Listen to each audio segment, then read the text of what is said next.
You know, I very much enjoy going out in the woods and seeing native trees that have never been worked on and see what a tree is supposed to be.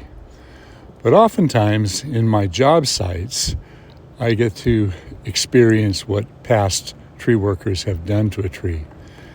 And it's one thing for me to judge some bad cuts. It's another thing for me to see a tree that was done so poorly and without any knowledge or understanding of what even a quality cut is.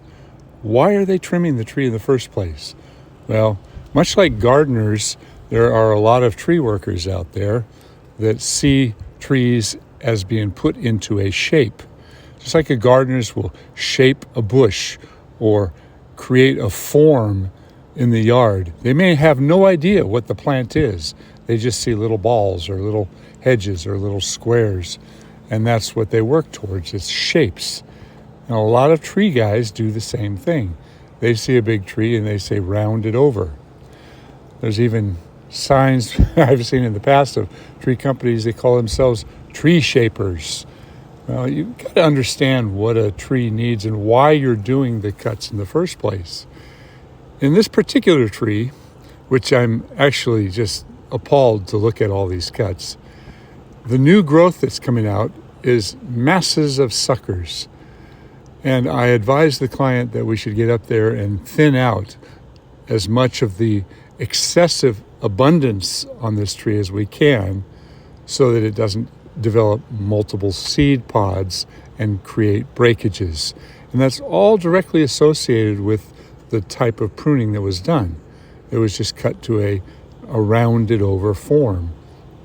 And a lot of times when you cut a tip, it ends up throwing out multiple suckers, but also ends up creating many new end branches.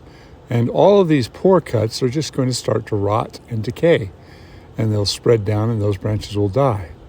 There were so many dead branches in the tree to begin with that we had to take out as a result of the poor pruning.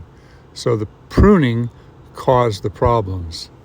Interestingly, the homeowner came out to me as I was pointing all this stuff out to him, and he said a very interesting comment. He said, had I never had this tree worked on in the first place, would the tree be better off? My answer was absolutely.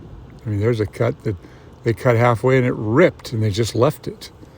So the top of the tree is developing so many new water sprouts and so many new suckers up on the top that it's going to end up looking pretty good, but all of these bad cuts are going to lead to long-term decay, drying out, and in many cases, that's what's going to cause the branches to break.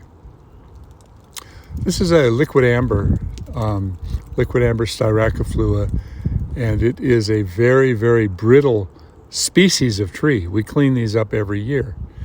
But the big however is, usually it's associated with trees that have been over pruned.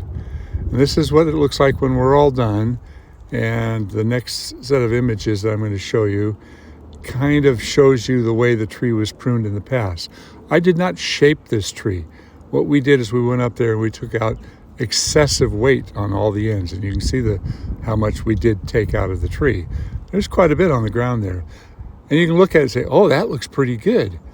But that is not a natural shape or form for liquid amber. It's best to let them be as natural as they can be.